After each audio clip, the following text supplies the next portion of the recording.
guests, we will now begin our formal program.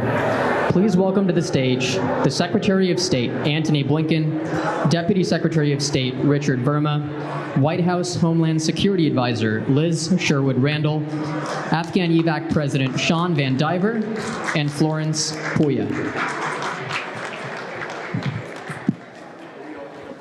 Yeah, come on up.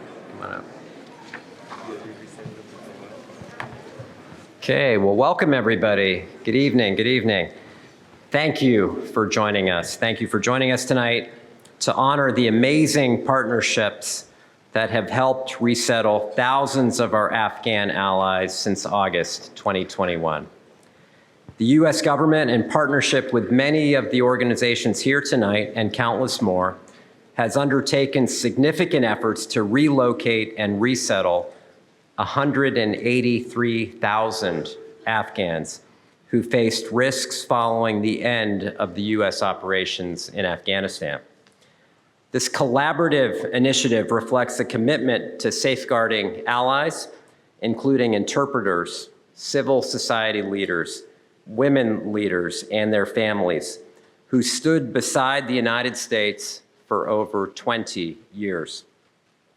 They partnered with us to build their country in a way that reflects the true ideals and values of Afghanistan and to secure a brighter future for themselves and their families. It seems nearly impossible to resettle and relocate thousands, especially with obstacles at every turn. And it would have been impossible if it were not for the organizations represented here tonight. So thank you for your contributions, your commitment, and your focus on the humanity in us all. Thank you so much.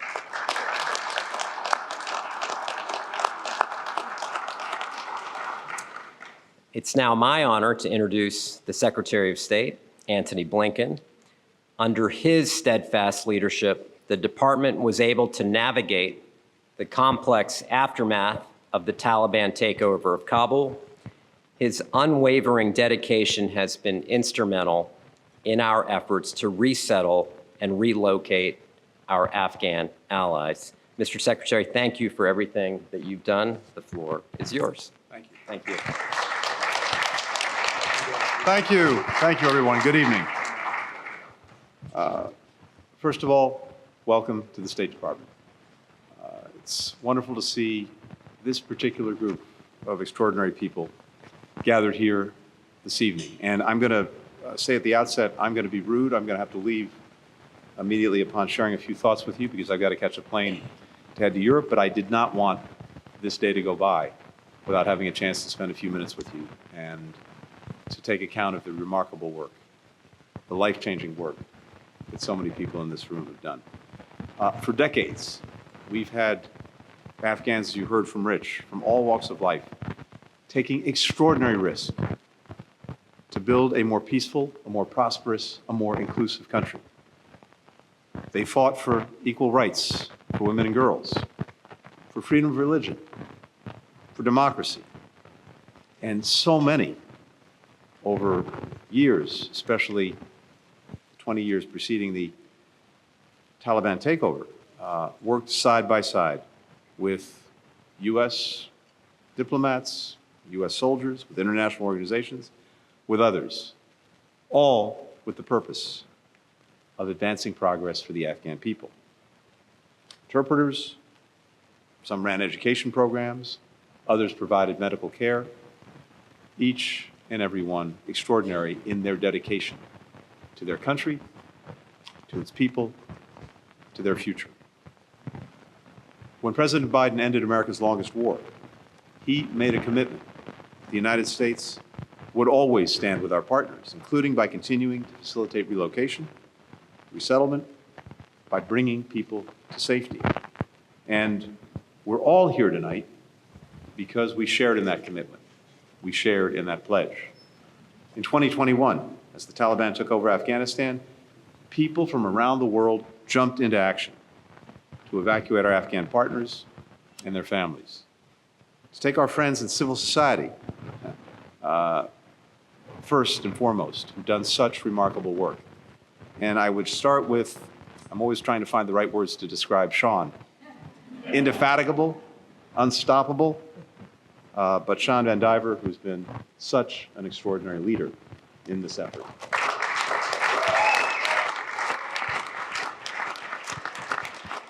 Now, we'll hear from Sean in a moment.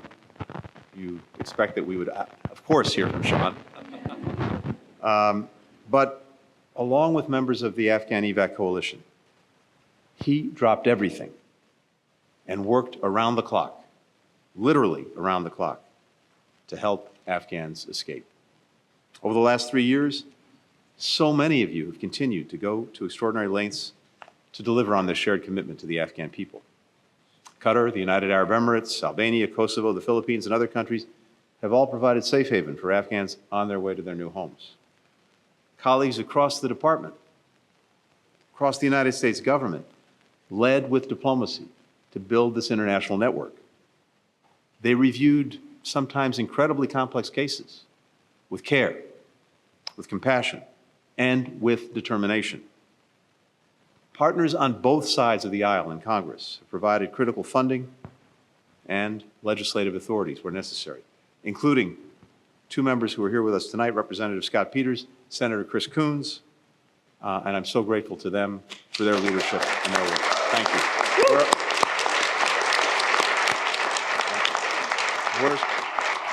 And Chris is here somewhere too. Our friends from nonprofits, from resettlement agencies, have worked across the United States to support refugees, enrolling kids in local schools, connecting people to English classes, offering sometimes just a friendly smile, a warm meal, showing a new family around town. In 2023, the State Department launched the Welcome Corps, a program that empowers American citizens to act as sponsors for refugees in their communities. And I have to say, as I've seen this take root in all 50 states, people coming forward in their communities to sponsor Afghans, it's been quite remarkable. And I think it speaks powerfully to the desire across our country, across our communities, again, in every state, to do just what the Welcome Corps says, to welcome new Americans to our shores so that they can continue the story of our country. Last year, we grew our collaboration with Afghan EVAC and its 200-member coalition of organizations and nonprofits. Together, we've pooled resources. We've made the resettlement processes more efficient than they were. We coordinated our efforts more closely with other civil society groups. As a result of these partnerships, as a result of this extraordinary effort, nearly twice as many Afghans came to the United States in 2024 than the year before. More than 3,000 refugees, hundreds of them Afghans, have built more than new lives. They built new lives here in America, in our cities, in our towns, because of this Welcome Corps program. And so far, more than 125,000 Americans have applied through Welcome Corps to be sponsors. Again, that speaks volumes about the heart of this country. Altogether, since 2021, we've reunited thousands of Afghan families, and we've relocated and resettled more than 180,000 Afghans.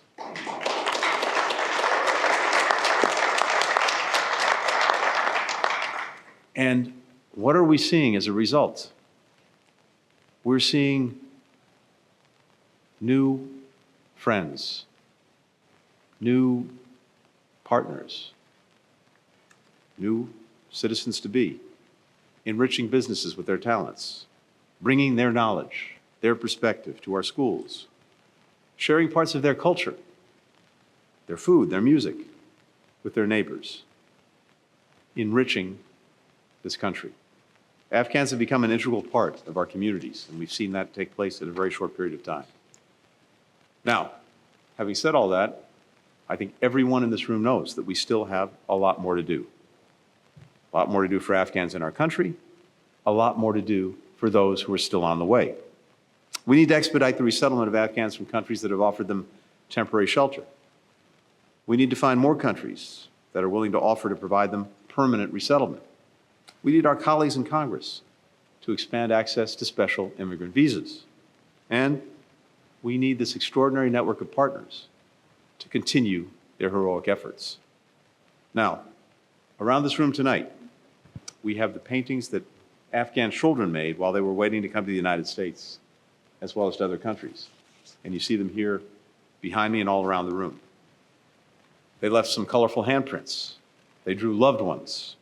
One child included lines from the poet Rumi at the bottom of her painting, a call to sow, and I quote, the seeds of kindness and of love. Now, like many of you, I've had the privilege to meet with some of these remarkable young people all around the world. I've been struck time and again by their determination, by their resilience, by their bravery. They've shared their hopes with me, they've shared their hopes with you, to finish their education, to become fashion designers, to start their own businesses. Many of these kids will now be able to pursue their dreams in safety. And that is thanks in large part to everyone in this room. So we all get to do lots of different things in our lives, in our careers, whether it's here at the State Department or in the work that each and every one of you is doing. But it's not often that you get the opportunity to actually make such a profound difference in one person's life, in a child's life, in a family's life.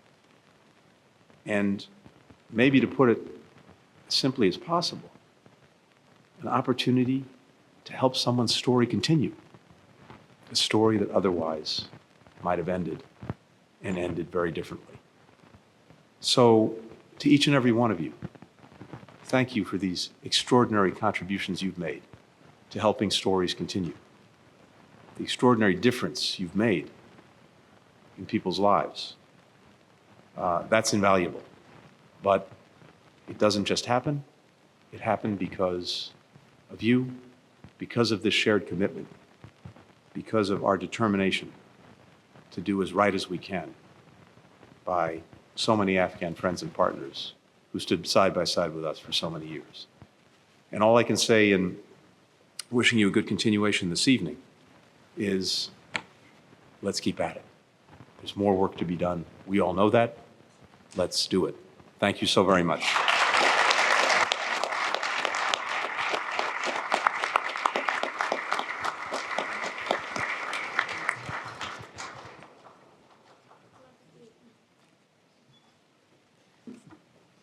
Mr. Secretary, thank you so much. I'll now turn the floor over to President Biden's Homeland Security Advisor, Liz Sherwood Randall. Liz played a pivotal role in coordinating the relocation and resettlement of Afghans for this administration.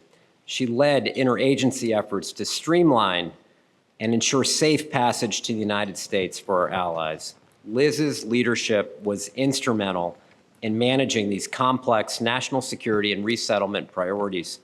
Liz, your efforts ensured that thousands of individuals who supported the United States were given a chance at safety and a new beginning. Your commitment to upholding our nation's promise to its allies reflects true compassion and leadership. Ladies and gentlemen, Liz Sherwood Randall.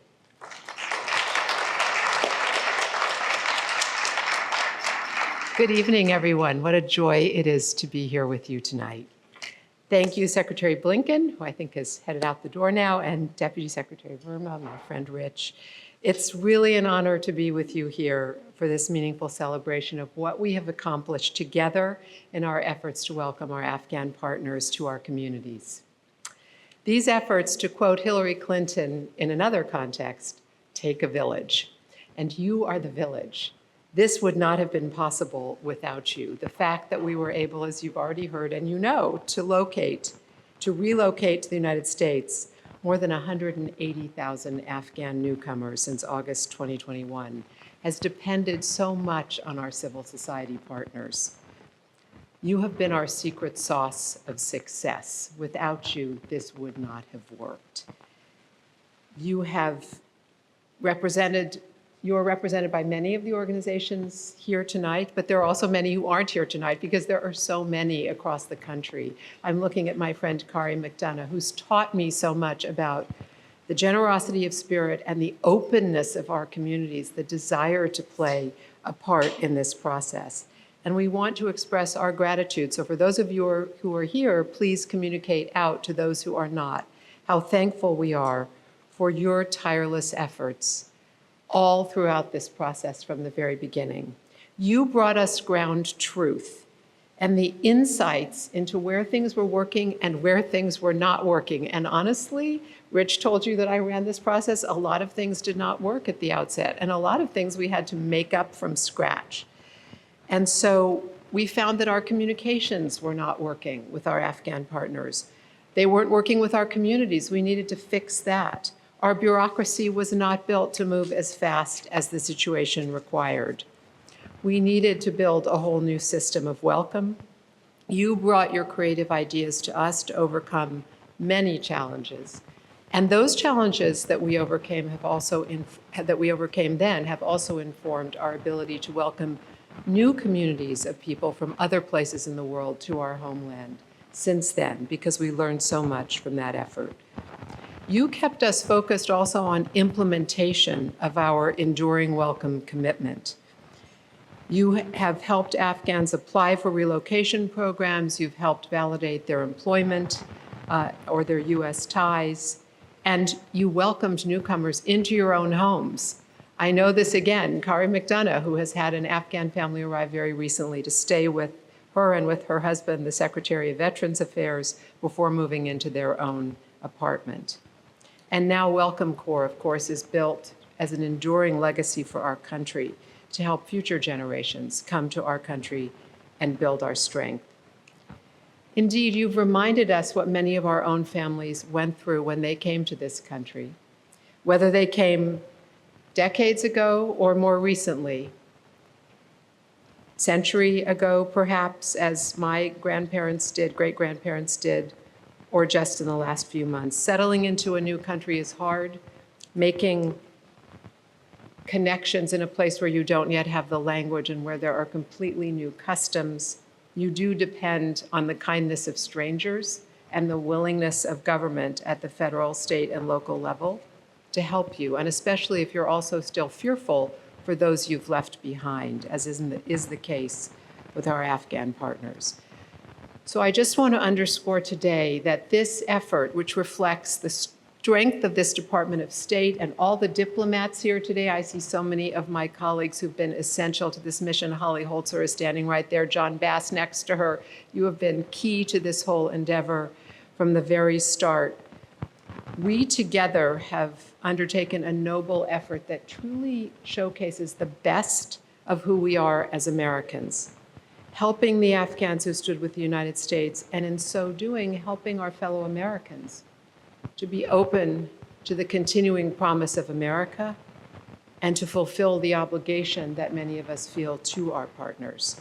So on behalf of President Biden and the whole White House team, I want to thank you. You remind us of why this vital work must continue, and we are grateful for your fidelity to this cause and the friendships that we have forged through the good, hard work that we have done together. Thank you again.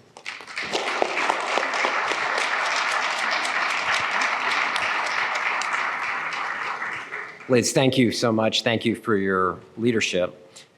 Next, we will hear from Sean Van Diver. As the Secretary said, there really aren't words to describe Sean, but I will try. Sean is the founder and president of Afghan EVAC, which is dedicated to coordinating efforts to assist Afghans relocating and resettling out of Afghanistan. Sean is a Navy veteran. He is an experienced advocate. He's played a critical role in bringing together government agencies, nonprofits, private organizations to ensure the safe resettlement of thousands of vulnerable individuals. Sean's leadership and unwavering commitment have been instrumental in fostering collaboration and providing hope to those in need. I will say not a week goes by where I do not get multiple texts from Sean which is exactly how it should be.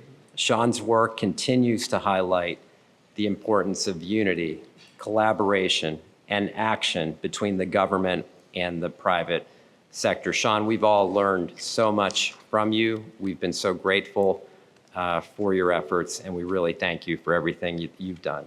Sean Van Diver.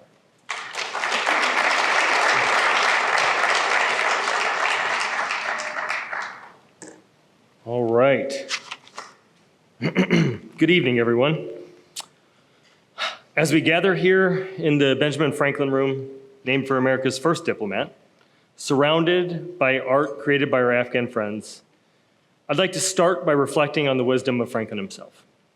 He wrote this prayer, that I may have tenderness for the weak and a reverent respect for the ancient, that I may be kind to my neighbors, good-natured to my companions, and hospitable to strangers. Franklin picked his words carefully, that I may. He recognized that these virtues were not a given. They're a choice. The work that we've done together over the last 3+ years to support our Afghan allies is an embodiment of the virtues that Franklin extolled. To honor the hospitality and kindness that America strives to embody, to welcome those who come to our shores seeking safety and opportunity, to help those who have helped us. Franklin recognized that these things don't just happen. We must choose to make them happen. Then we must strive toward them, hourly, daily, continually. So tonight, we're here to celebrate the successes that we've shared together, to acknowledge the reality of the challenges that we still face, and to urge our nation to continue to choose to support our Afghan allies, to keep our promises, to be kind to our neighbors and hospitable to strangers. In short, to choose to do the right thing. Before I go any further, I want to give a special acknowledgement to Rashani Mansour for her incredible work in organizing this event. Rashani, where are you at? She's right back there. Rashani, your attention to detail, your creative vision, Terrence putting all the frames together for this art, you brought this evening to life. And now that I've thanked you, it's time for me to apologize. She gave me a time limit. And I think you guys know I'm not that good at protocol. So buckle up, everybody. I'll apologize to you too, also Rich. Thank you, Deputy Secretary Verma, for your kind words and for hosting us in this iconic space. Truly, folks, look around, walk around. They probably won't stop you. Go in all the rooms. A thank you to Secretary Blinken. I know he's on his flight. He delayed his flight to Europe to go do the relentless diplomacy that he's famous for, to come here and talk to us. He's had an extraordinary and steadfast commitment that has been so indispensable to this effort. It's set a standard that we should all strive to meet, an example that we should continue to follow. Thank you to Dr. Liz Sherwood-Randall, who, along with Curtis Reed and John Feiner, have all, at various times, been my break glass in case of emergency, whenever urgent action was required, but not happening. And I wish I could thank every other non-government and government person in this room. Our relationships have been forged in fire, but the truth is that the commitment of this whole administration to our Afghan allies has been marked by remarkable creativity. We try, we fail, we try something new. The willingness to consistently collaborate, to innovate, and to take constructive feedback is precisely why this effort has been so successful and effective. I also want to express my deep gratitude to our international partners who are in attendance from Qatar, Albania, Kosovo, Pakistan, the Philippines, and more. Without your support, this work just wouldn't continue. Please, let's give a round of applause for our international partners.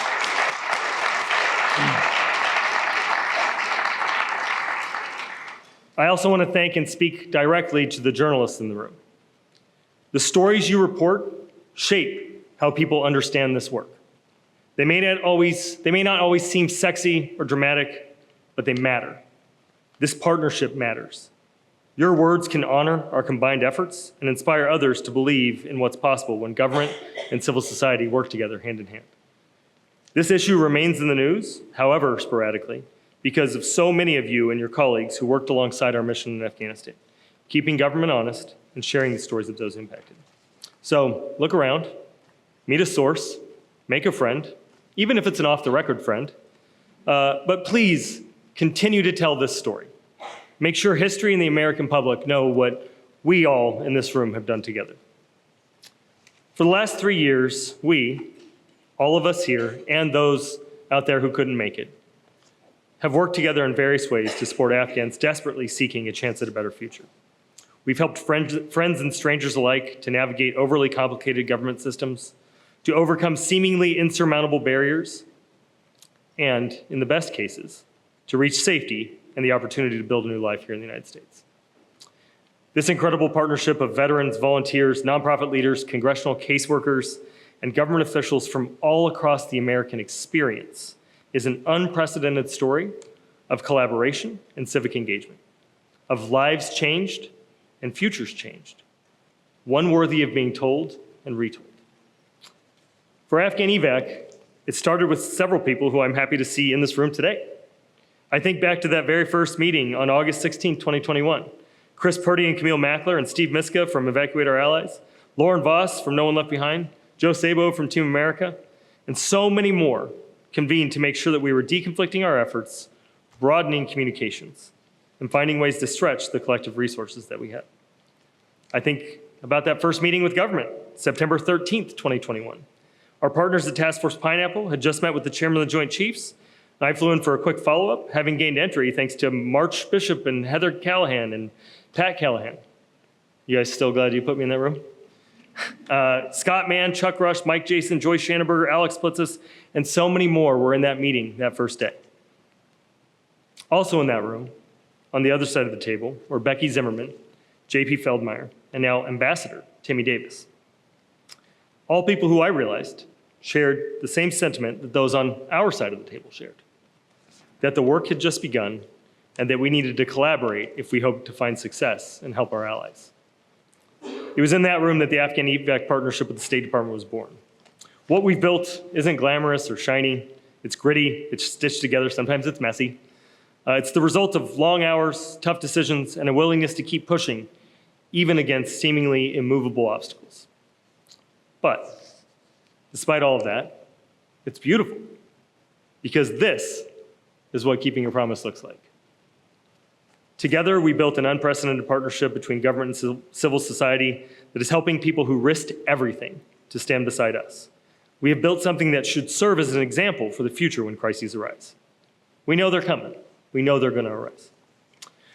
The Afghan poet Rumi wrote, "Know that from ruin you can find treasure."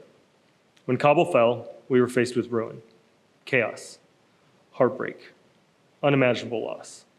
Lives were lost, dreams were dashed, and hope seemed distant. But in that ruinous moment, there were glimmers of hope. All of you. We saw thousands of people from across the globe volunteer their time, talent, and treasure to make a difference, to keep the promise that Americans made. Since then, we've assisted families in need by providing direct aid in the form of food, shelter, medical care. We've helped people fill out and refill out complicated paperwork and understand complex government systems. We've uncovered gaps and overlaps in bureaucratic processes and pushed to fix them. We have demanded better communications and greater clarity for those facing uncertainty and fear. We have refused to take no for an answer or to give up on successfully delivering on the promise of America. This effort, funded at about $2 billion a year, is a fraction of the $2.23 trillion spent on the Afghan war. Its impact should be measured not just in dollars spent, but in lives saved. Our work ensures that even though the war has ended, we continue to honor our commitments, not just as a policy choice, but as a moral imperative. Because of our combined efforts, over 180,000 Afghans have arrived in this country since August of 2021 and been given a chance to pursue their own American dream. Together, the push and pull of government and civil society, of people in power and people with passion, has moved mountains. The ruin cannot be undone, but the treasure lies in those lives rebuilt, those families reunited, and those futures renewed. I wish I could name and thank every single person who contributed to Afghan EVAC's success and the success of our entire larger movement. But the sheer size of this community, in and out of government makes it impossible to acknowledge everyone who deserves recognition. Thousands of individuals have dedicated countless hours to this work, most often without any compensation or recognition. To get this work done, many, including many in this room, have gone into debt, they've lost time with their families, some have lost their families, and sacrificed their own mental and physical well-being. But let me say this, each of you in this room, and those of you who are watching on the live stream and couldn't join us, each of you changed someone's life for the better. You belong here. You are deserving of this recognition that this event symbolizes, and so much more. I do want to acknowledge two Afghans whose presence here is especially meaningful to me personally.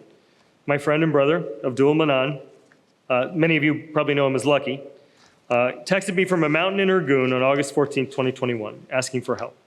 So many of you got similar texts. He was the inspiration for the organization Afghan EVAC and the person responsible for my involvement in this effort.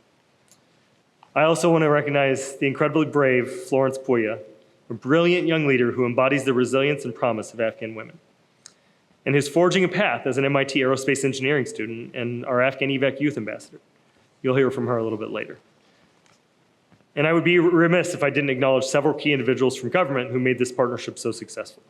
Ambassador John Bass, Ambassador Timmy Davis, Ambassador Beth Jones, Karen Decker, JP Feldmeyer, Scott Weinhold, Rena Bitter, Susie George, Allison Wong, and so many more who have helped stand this effort up and keep it moving. The incredible work that the current CARE team is doing under the leadership of Mayor Tekach, Darian Akins, Pamela Bates, Dan Forbes, and so many others. Back in the fall of 2021, we set a goal which became Enduring Welcome. And at the time, it seemed lofty and out of reach. But these folks at CARE brought it into reality. And as a result, thousands of Afghans are joining our communities every single month. I also want to lift up two members of the Afghan EVAC team who transitioned into government roles early on and have made an outsized impact. March Bishop and Jessica Bradley Rushing took the US government by storm when they joined CARE, bringing the knowledge, tenacity, and heart to this work that defines so many of the volunteers and workers who have made such a difference these last few years. Together, you've both transformed bureaucracy into a tool for good, something so rare and extraordinary. I also want to thank Congressman Scott Peters, who's here today. He has been with Afghan EVAC since before it was Afghan EVAC. Like, he's literally the first person I texted when Lucky called. He also officiated my wedding. He's a good dude. Congressman Zach Nunn, who has been a member of our coalition since the early days as a founder of Task Force Argo, has been a strong advocate. He will be at our happy hour later. Come to tonic, everybody. Both members have been strong partners to Afghans and incredible allies. And finally, Senator Chris Coons was here earlier. He has been such a strong partner to Afghans, Afghan EVAC, and to the State Department team executing this work. It's thanks to these people and many more, our teams have done things that many believe to be impossible. Despite all of that, the reality is that challenges remain. And because I am who I am, I'm going to speak a little bit of truth to power since they gave me a microphone and remind us of the problems that still need to be fixed. It still takes years, far too long, for our allies, for our Afghan allies, to get through the various hurdles that we've created before they can reach safety. Communications, both within our systems and with the people we aim to serve, remain inconsistent and often inadequate. Family reunification remains elusive to so many. And fundamentally, our immigration system still doesn't meet the urgency of the needs of today. These challenges temper our celebration tonight. We must continue to push forward, demand better, and do more for those who have earned their chance to start fresh in America. And as we gather here tonight, the uncertainty of a new administration looms large. Priorities may shift, approaches may change. A new administration brings fresh ideas, but it also brings the unknown. This work, the lives touched and the futures changed, must transcend politics, which is why our efforts, our advocacy, and our unity are more vital now than ever. The road ahead may not be easy, but guess what? The road behind was pretty bumpy too, right? If the past few years have taught us anything, it's that we've created a resilient team. We built this community to tackle hard challenges and create solutions, to kick in closed doors and build bridges, to find solutions and keep pushing. To ensure that the work of concluding a war is conducted with the same resolve and enthusiasm as the work of waging one. The good news is that many of us know the incoming administration includes individuals deeply committed to this cause. Most notably, Mike Waltz, the incoming National Security Advisor, is a friend to so many in this room and has shown profound dedication to supporting Afghan allies. His office is going to be right down the hallway from the president. I challenge all of us, and especially those stepping into new leadership roles, choose to continue this work. There are tens of thousands more Afghan allies who still need our help. So let's engage, advocate, and collaborate to ensure that the progress we've made is not only preserved, but expanded together.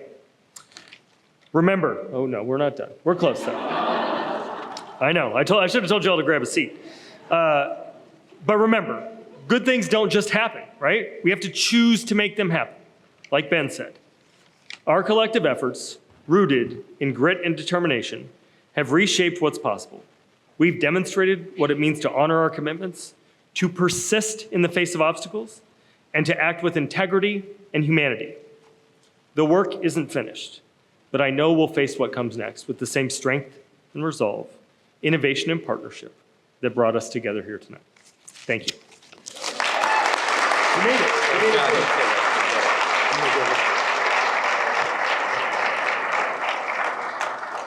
Sean, I'm just glad we didn't enforce the time limit on you because it was perfect, really. It was perfect. Really, your dedication has been amazing, and we're so grateful. So our final speaker is Florence Puya. Florence is a passionate advocate for education and gender equality, known for her pivotal role on the Afghan girls robotics team, also known as the Afghan Dreamers. She and a number of her teammates were relocated to Qatar and Mexico following the Taliban takeover. A champion for young women in STEM, Florence has worked tirelessly to create opportunities for Afghan girls to pursue their dreams despite incredible challenges. Florence now lives in Massachusetts and is an undergraduate at MIT. She was one of 26 students admitted to MIT's Aerospace Engineering program this year, which is incredibly impressive. Her dream is to be Afghanistan's first female astronaut, and she is clearly well on her way. Florence, the floor is yours.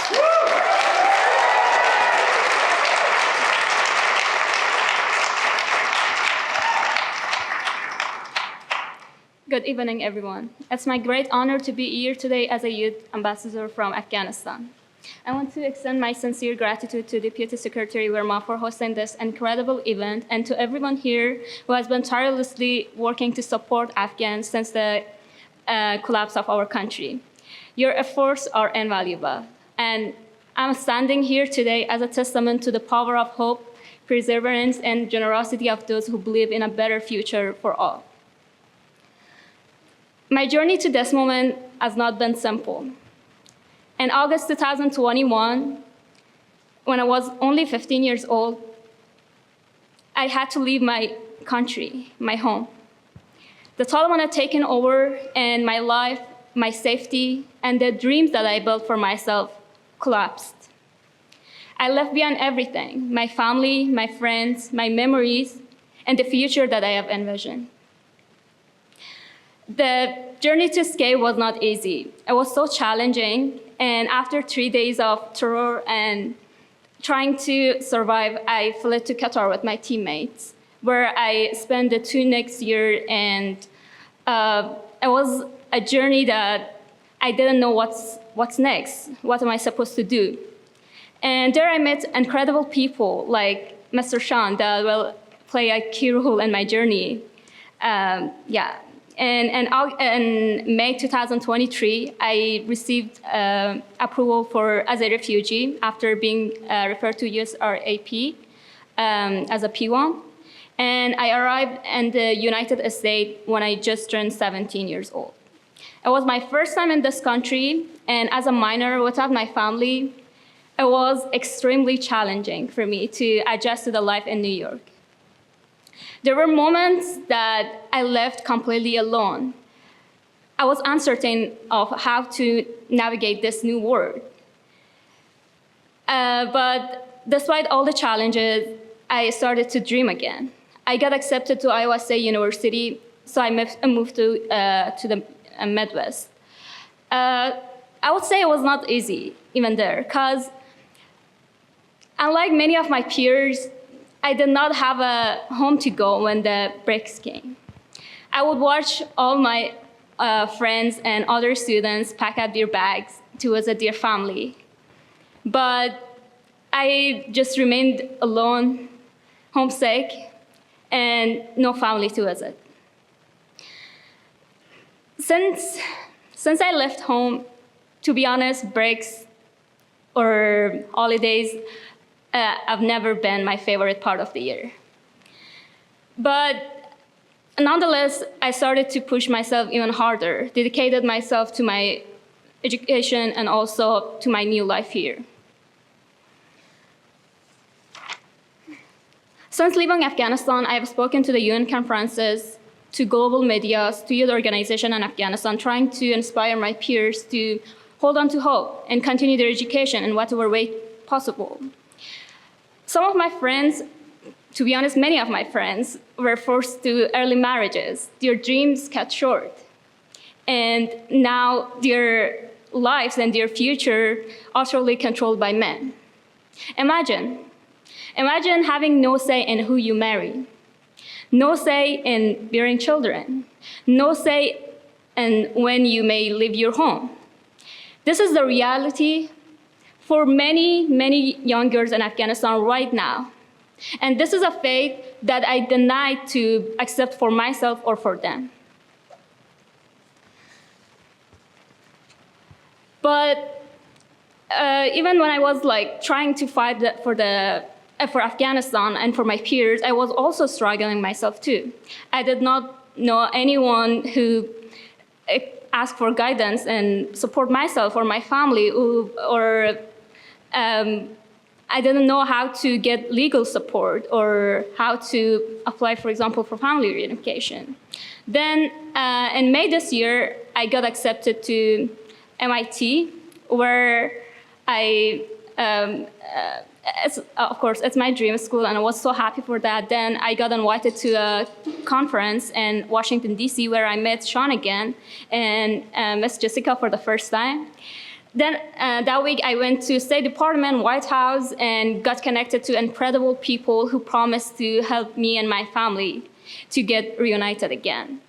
To be honest, that week was very special to me, because for the first time, I felt that I was not alone. There are people who care, people who are trying to help my family to reunite with me. But the fact that there are still incredible and talented young women left behind in Afghanistan under the oppressive regime of Afghanistan really bothers me a lot. I can never stop thinking about them. Women in my country denied the right to work, to education, to walk down the street freely without a male escort. This is not normal, nor fair. Nowhere on this planet, any country subjected its women to such suffering. And here is an example of what Afghan women can achieve. I'm determined.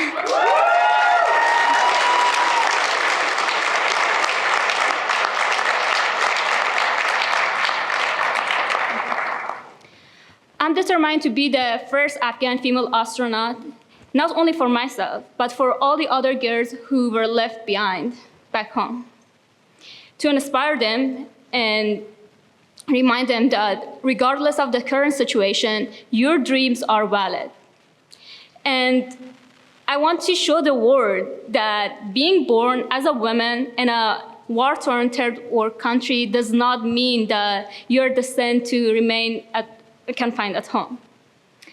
I'm deeply grateful to see this room filled with people who are dedicated to helping individuals like me and my friends back home. Your commitment to our cause gives me hope, and It really reinforces the belief that we are not alone as we navigate such difficult circumstances.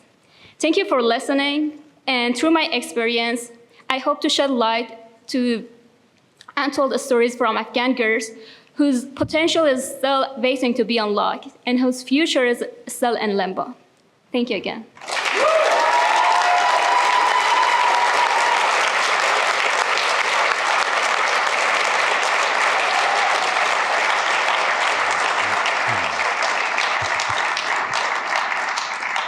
Florence, thank you so much. Incredibly moving speech, incredible story. And again, your story about education and perseverance, we all learned so much from it. So thank you. Thank you all for being here. I want to close out the program with just a few thank yous. There is an entire community of people, Sean mentioned a number of them, who have made this program possible. But first, I want to thank Undersecretary John Bass. John?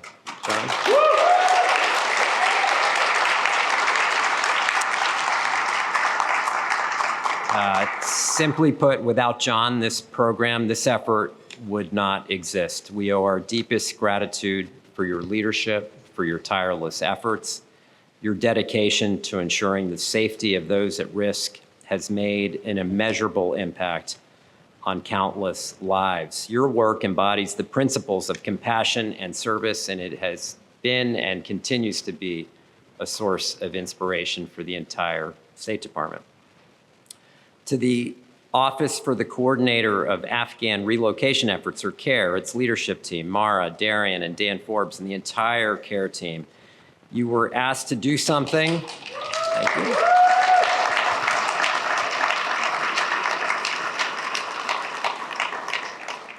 You were asked to do something the U.S. government and this department had never done before, and you did it with enthusiasm and determination. You prioritized the dignity of our Afghan allies and supported them through a tumultuous time in their lives.